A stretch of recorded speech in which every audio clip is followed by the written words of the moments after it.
Welcome to That Annuity Show, the podcast that will make you an expert in explaining annuities to your clients. Give us 30 minutes each week and we'll shave hours from your client presentations. Now, here's your host, Paul Tyler.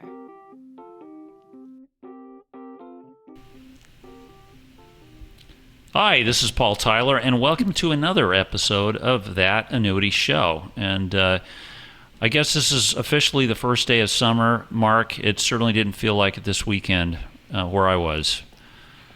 Certainly a cold weekend coming into the first day of summer. I can't remember the last time it was in the 40s on Memorial Day weekend. No, and Will, you're in Connecticut as well. It was not fun. Yeah, cold and you needed an umbrella pretty much the whole weekend, so... Anyway, I hope I looked at the 10-day and it looks really, really bright ahead. So okay, Ramsey, Atlanta must have been nice. Yeah, right? Atlanta was awesome. So, spoiler. Sorry, guys. All right, great guest. Repeat, Ramsey. Do you want to introduce? So we're delighted to be rejoined today by Michelle Richter. As Mark pointed out before the show, Michelle was on exactly 1 year ago. So thanks. It's fantastic to have you back, Michelle. Michelle, for those of you who don't know, is the founder of Fiduciary Insurance Services. Michelle has a long and storied career in the insurance consulting space. She struck out on her own in the last year and is making her mark very quickly. We're lucky to have her back. There's so many different things we could talk about. So let's just dive in. Michelle, tell us what are the top 2 or 3 issues that you're hitting on right now? I know you like to talk about the Secure Act. You like to talk about issues around Reg BI, et cetera. Let's get going. Okay. Well, thank you guys for having me back. I'm a big fan. I even got your sticker to post in my background. We do. I love it too. But in all seriousness, Michelle. Thank you very much.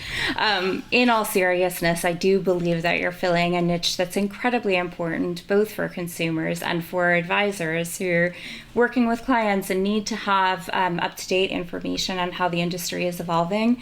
There are so many podcasts that serve the investment space and not enough that serve the insurance space. So kudos to you guys for filling a niche that I think is incredibly important for America's future, because too much, I think, of America's retirement savings does not go into pooled vehicles that can be used to create income in a safe way. And that's a big aspect of the business that I formed and what I'm doing right now, which is involves both the retail and the institutional spaces, by which I mean, annuities and other insurance concepts through advisors that are financial professionals that serve retail clients, and I also advise in the institutional space to define contribution plans, where the Secure Act changed the landscape. From my perspective, as I was watching the insurance regulatory world change in the last few years, it seemed apparent to me that there would become an opportunity for a connection between those who act from a fiduciary perspective and those who are experts in insurance. Which is not to say that there haven't been people in that spot before. There have, but there's been so little codification of how they can behave in a way that is considered appropriate by regulators, and how, the more that laws get passed that make clear what the expectations are of our community, it makes it so possible to get the products that we believe in into the hands of the consumers that need them. So much of the changing regulatory landscape as we're experiencing it puts so much pressure on the financial professionals who stand in the middle there around the different governmental regimes that change those regulations around them. And it makes it such a difficult environment for them to do business that it's an honor for me to have the opportunity to give good advice to the financial institutions that work with the distributors of insurance products, as well as with the insurance companies that create those products, to try to build the future that we see, or that I see, becoming available as the spaces of wealth management and insurance really are intersecting in ways that they have not in the past, and have so much potential to do so much more in the future.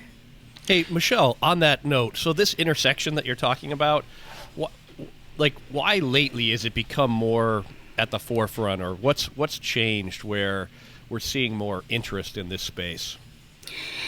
Great question, and I think it's multi-pronged.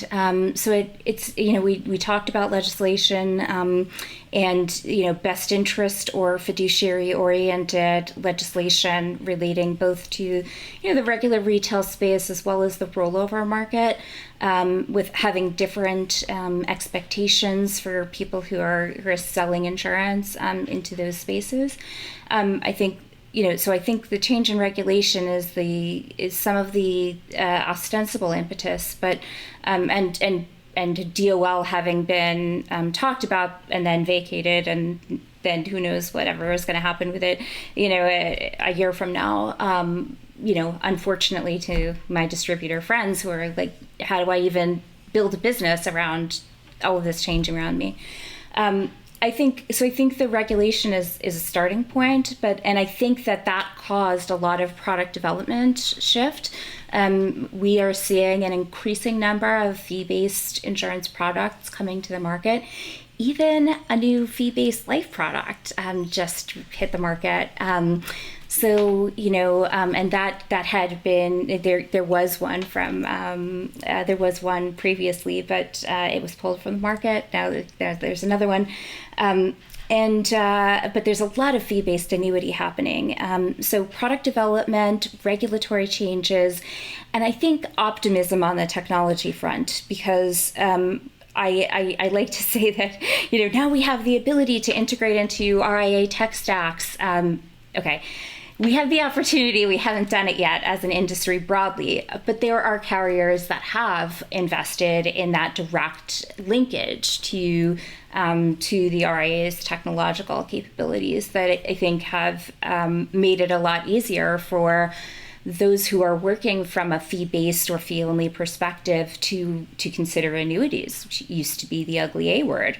In the RIA world, where now that unfortunately we face an environment of low interest rates that have continued for the bulk of my career now, equity valuations that some feel are high relative to historical averages. And so that can create and that has created a really challenging environment into which to retire. And I think because of that, the insurance industry is really thinking, it's our moment. We're really so needed right now, where we've always been needed, but the need for the insurance industry's products is even more pronounced than in the past, and maybe the only thing that can save America from the degree to which we have undersaved for retirement, and that those baby boomers who are about to retire have undersaved for retirement. I do a lot of research that demonstrates how much more safe income can be derived from portfolios that include annuity products relative to those that don't. So I guess I was just going to say, that last point you brought up is probably one of the biggest driving factors, I think, when you look at the baby boom population going into retirement, the underpreparedness in America for retirement. So the demand is huge, and we've been in such a long run of wealth accumulation mindset, now going to wealth distribution. How do you make that transition? So obviously, defining that is what we need to do. It's huge, and it's going to be huge in both the retail space and in the institutional space, where defined contribution is actually, like, literally, it's in the name. It's not about what you receive, it's about accumulation. Define the contribution of how much you're going to put in, right? It's an entirely, if you're thinking about it from a human psychology and behavioral standpoint, we've driven the parlance away from defined benefit that was very volatile and corporate balance sheets to defined contribution, which puts all of the risk of creating a lifetime stream of income into the hands of underprepared Americans who have not only not saved enough, but are not actually quantitative experts able to model out the appropriate amount of income to take from the portfolio from which they do not know its needed duration. It's a wild, no one would do that. No rational person would do that were it not the case that annuities have the reputation that unfortunately they've,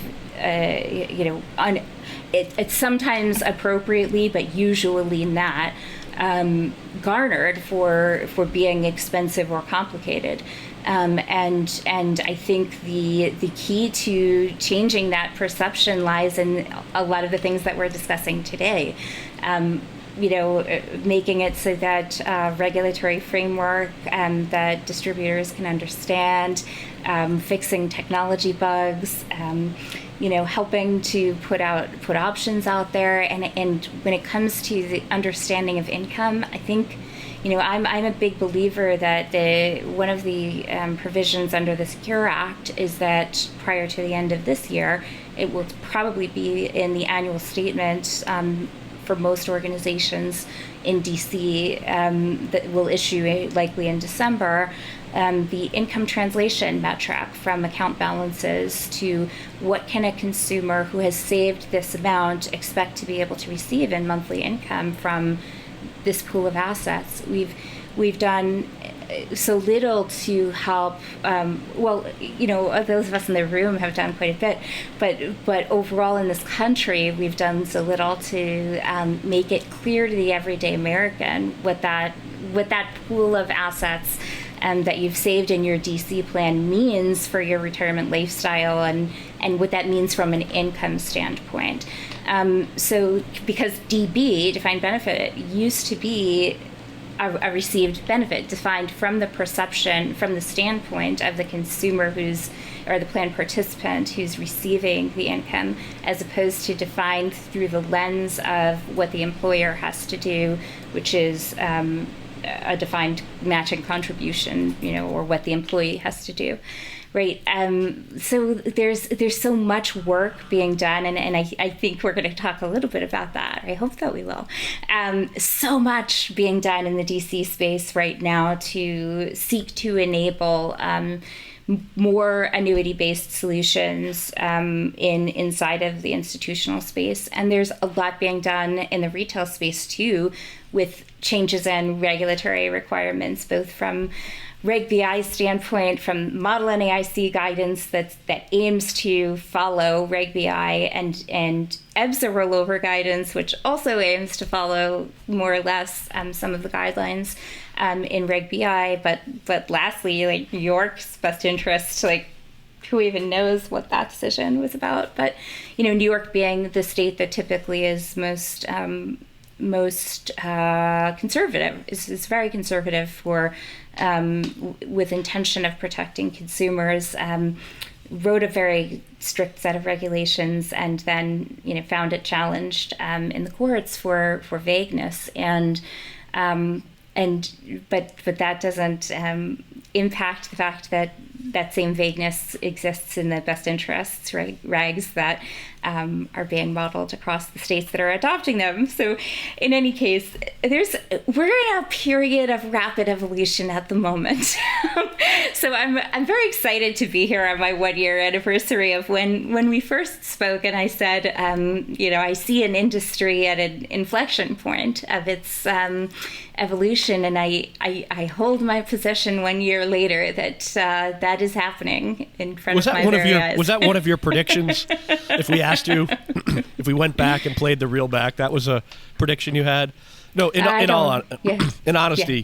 The confluence that you're talking about of multiple factors, and even from a demographic perspective, from a regulatory perspective, the list goes on and on and on, and we could really go down any one of those pathways.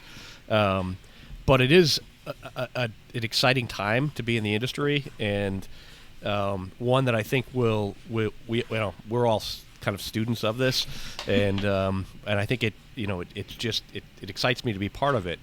So how do you see it playing out in the next, 18, 24, 36 months? Where are we going to go from here? Amazing question. And I have so many answers for you because being independent, I get so many calls now. So I get to hear from a lot of different people's standpoints. You get to say what you want. That's the best part. Yes, it is. I think you may have noticed my LinkedIn posts becoming less and less censored over time. I hold a lot of opinions, and some of them are quite controversial. But nonetheless, so where I'm going to bifurcate my answer between retail and institutional, but I'll hit both. So retail, I see an evolution in product development, firstly towards annuity solutions that are geared for people in their danger zone around retirement. 5 years before, 5 years after. Some people would, in any case, the time at which sequence of returns risk can have the most serious impact. I think the evolution of the RILA space has just started, and by which I mean structured, buffered, hybrid, or pick your name of annuity. I think that that space is absolutely going to grow, and with lots of different ideas about how to structure appropriate buffers and floors for those products, as well as caps. I think, so I'm seeing that. I'm seeing a lot of product evolution that doesn't include lifetime benefit riders because of how challenging those are to price in the current interest rate environment, as well as hedging cost environment. So we saw Prudential make the decision not to continue in the retail environment.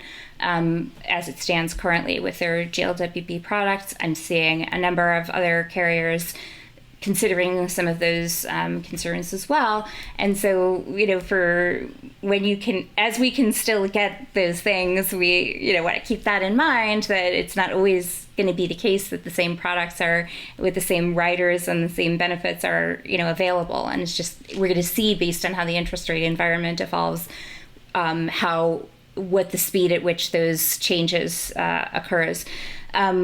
So I mentioned I'm seeing RILA. I'm seeing fewer iterations of product with GLWB. I'm seeing a lot of energy being put towards fee-based product development with the expectation of being able to hook into the RIA distribution model. And I see a lot of investment being made in technology and in connecting to the distribution platforms with which independent producers work. And furthermore, I'm seeing an enormous investment from a home office perspective being made in compliance resources to match whatever the flavor of the moment legislation is. Which then gets wasted when the government changes its mind on how it desires to police our industry. And that is a shame and a half, because it diverts resources that are so badly needed for other factors, right? So I'm hopeful that with some changes that we've experienced recently, that we'll see the regulatory environment stay stable for a few years so that we can plan accordingly for that. So that's how I see some things going on in the retail side. In the institutional side, I wanted to hit on one more aspect on the retail side, which is I'm seeing bifurcation of accumulation products from those that can separate out the capabilities of an insurer that involve risk pooling as separated from asset management. So one such iteration of that I see that will hit with the intention of arming the RIA space with an income-based option is what Moshe Milevsky calls a ruin contingent longevity annuity. And he sees, and so the way that particular product works, and some in the industry might know it as contingent deferred annuity. The way that product works is that there's a client has a brokerage account or an IRA account that they link to a hedge. Basically, they're buying a hedge, which is an annuity that kicks in with income if and only if the portfolio is depleted according to the rules of the program. If that occurs, then the annuity income kicks in. And so Dr. Milewski believes that that's a $100 billion market in the making. I hope he is right, but I don't know if he is. But the perspective being that that's a thinly priced hedge that can be added or taken off as the market does what it does, which I hope is good things. Moving to the DC space, I see record keepers and insurers working like crazy to try to understand each other, because those worlds have been so disparate in the past, where annuities have been available in plan prior to Secure. They were typically proprietary to the record keeper of the insurer.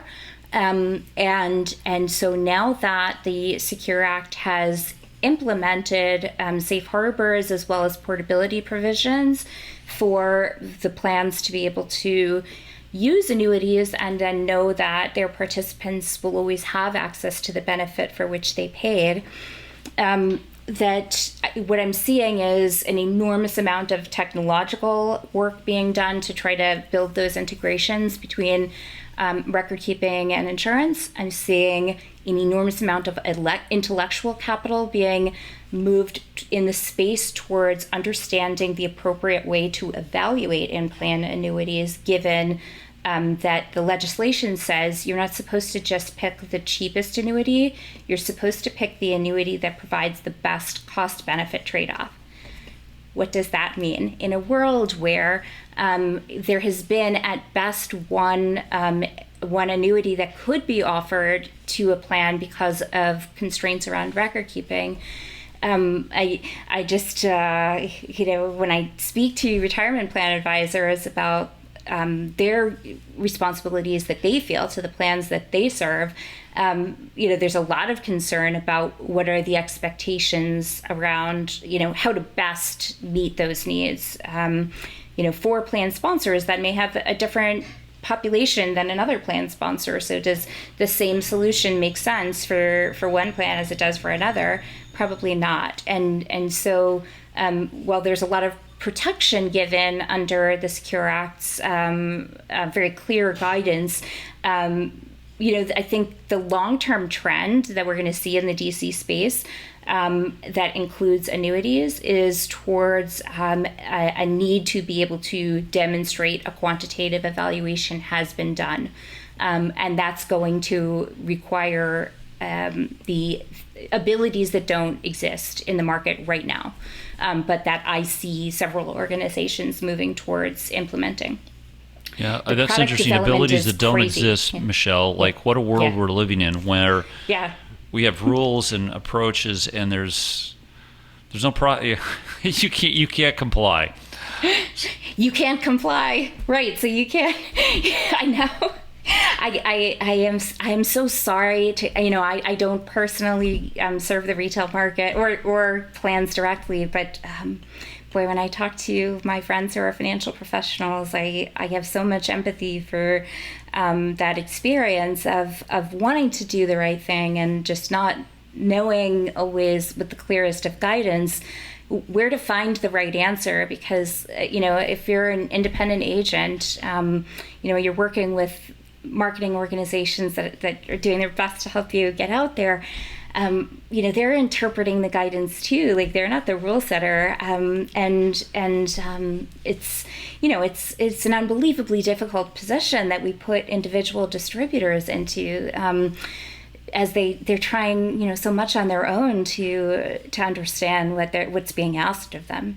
So one thing that my consultancy is doing is trying to help lay out some of those parameters and make them available to those who contact me, in earnest looking for tools.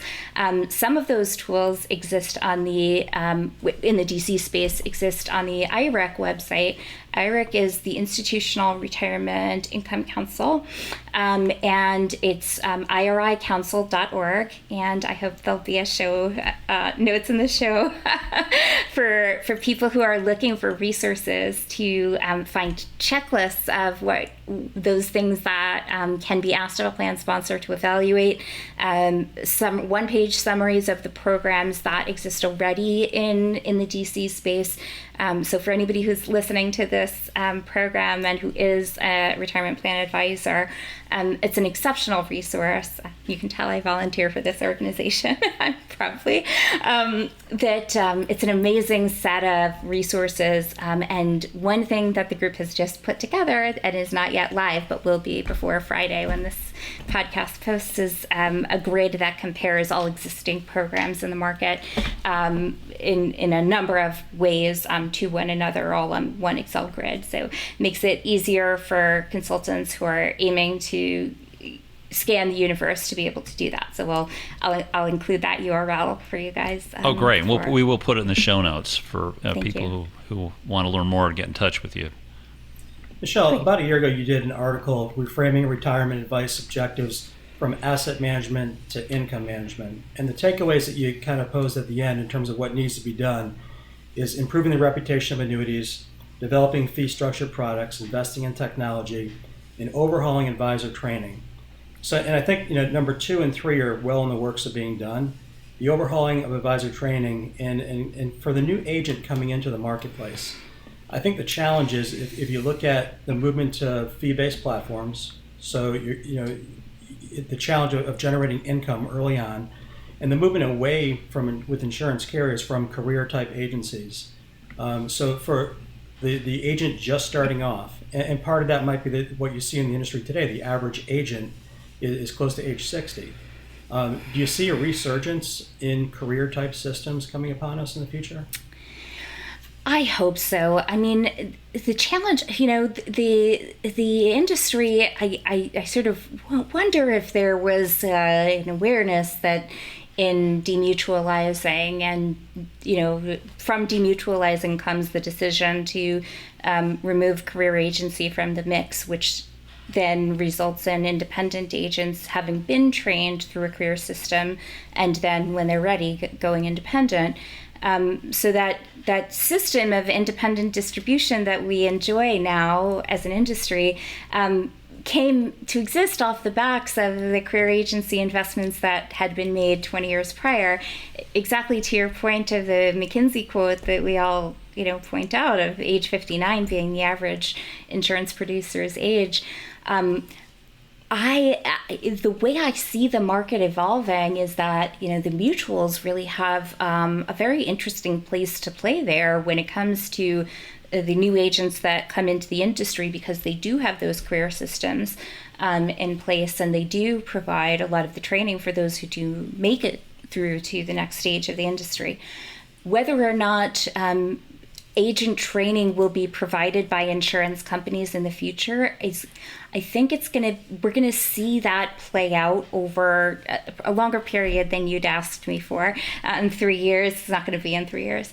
We're gonna see that play out over a 10 to 20 year period, I think, where we see how does it make sense for education for financial professionals in general to play out, because I think there's even outside of the insurance space, there's so much confusion for the hybrid individual who's unclear, what their role is in which case when they are both an RIA and a BD.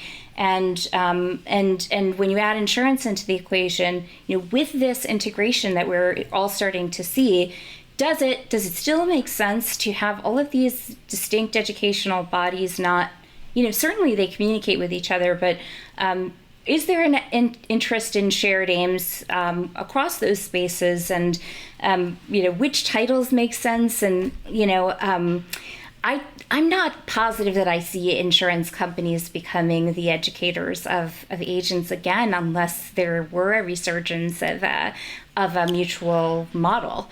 As it stands, insurers are, moving into very distinct spaces, equity versus mutual. Well, and Michelle, it was tough to make the economics work 20 years ago. Now, when you look at the regulations, it says, look, if I meet with Ramsey and I must show him products from 4 or 5 different companies, it's hard for one company to recoup the investment on training, recruiting, et cetera, for one person. So I agree, Mark. We need more education. Where does it come from? Who can afford it? Right now, does technology change the math a little bit? Probably it should. But Michelle, it'll be interesting to see who is the one who provides that level of training. Will it be the larger financial institutions? Not sure. We've certainly seen a lot of independent. We talked about this a little bit before the show. A lot of independent advisors start to move from broker dealers, give up their security licenses, and move to where they think the grass is greener as independent RIAs.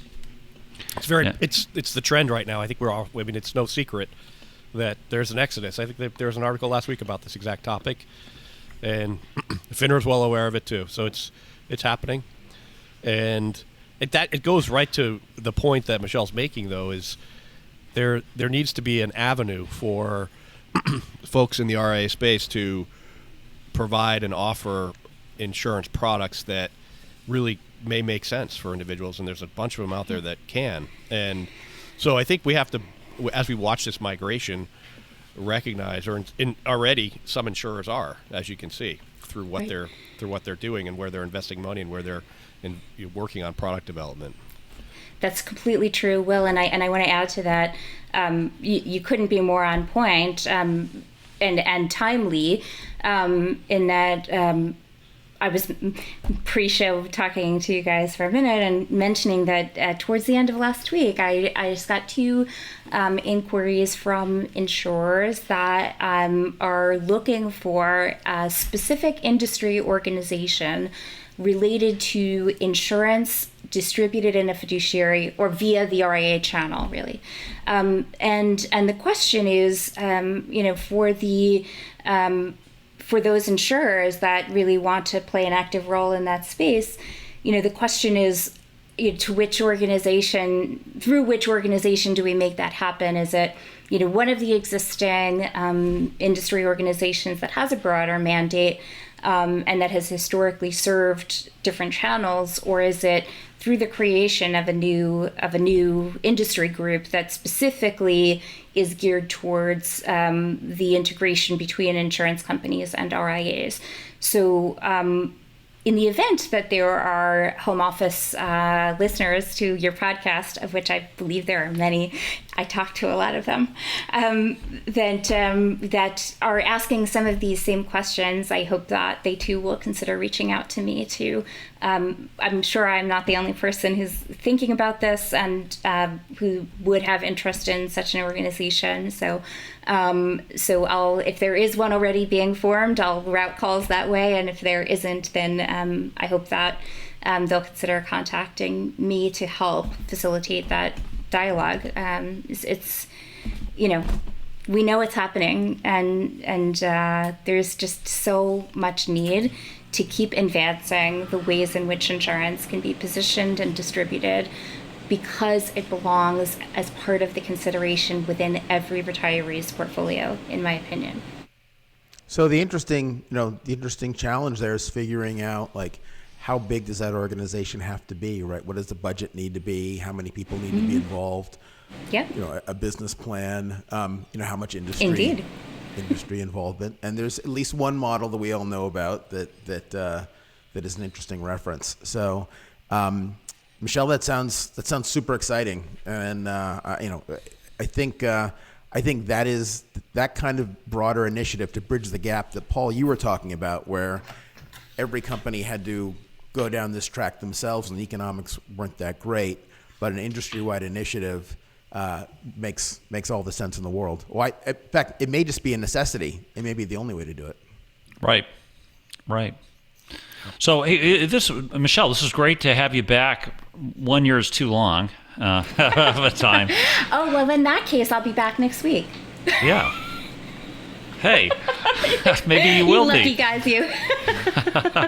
Maybe you will. So I don't know. What other questions or comments do we have? Mark, Will, any other thoughts, questions, insights? No, I just really, really appreciate your perspective, Michelle. It's unique. It's kind of on the cutting edge. So really, really nice to have you on the show and to listen to you talk about these really, really critical topics to all of us.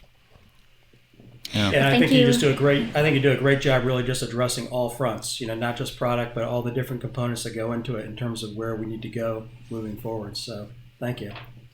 And I And just I want to think the reiterate, same of you guys.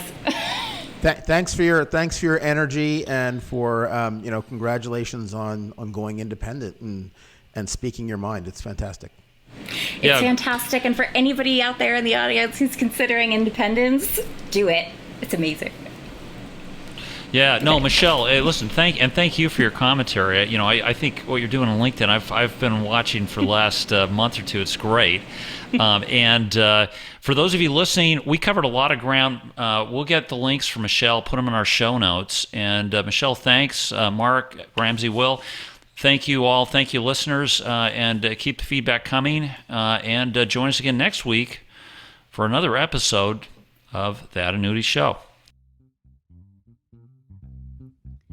Thanks for listening. If you've enjoyed the show, please rate and recommend us on iTunes, Stitcher, Overcast, or wherever you get your podcasts. You can also get more information at thatannuityshow.com.